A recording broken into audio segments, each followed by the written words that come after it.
அஸ்ஸலாமு அலைக்கும் ரஹ்மத்துல்லாஹி பரகாத்துஹு. இறைவனுக்கு ஒரு மையப்புள்ளி வைத்து அந்த புள்ளியை தொடுகிற வரையில் சோதிப்பான். அந்த புள்ளியை தொடுகிற வரையில் நீ அல்லாவை சார்ந்திருக்கிறாயா என்று அல்லாஹ் பார்ப்பான். மூசா நபியை சோதித்தான். கடல்தான். சோதனையின் உச்சத்தை தொட்டார். அல்லாஹ் இருக்கிறான் என்றார். கடலிலே அடி என்றான். கடல் இரண்டாக பிளந்தது. எல்லா நபிமார்களுடைய வரலாறுகளை எடுத்து பாருங்கள்.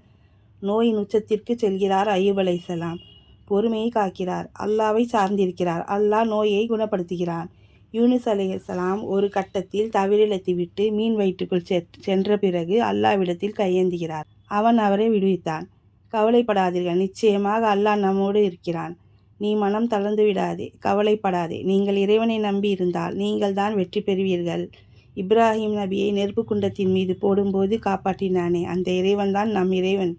மனிதர்கள் எப்போதும் உங்களை காயப்படுத்துவார்கள். அல்லாவிடம் திரும்புங்கள், அவன் எப்போதும் உங்களுக்காக இருப்பான். அல்லாவின் நாட்டப்படியே அனைத்து காயங்களும் குணமாகும். உடைந்த மற்றும் காயமடைந்த இதயங்கள் மீண்டும் குணப்படுத்தப்படும். ஜஸாக்கல்லாஹ் ஹைர்.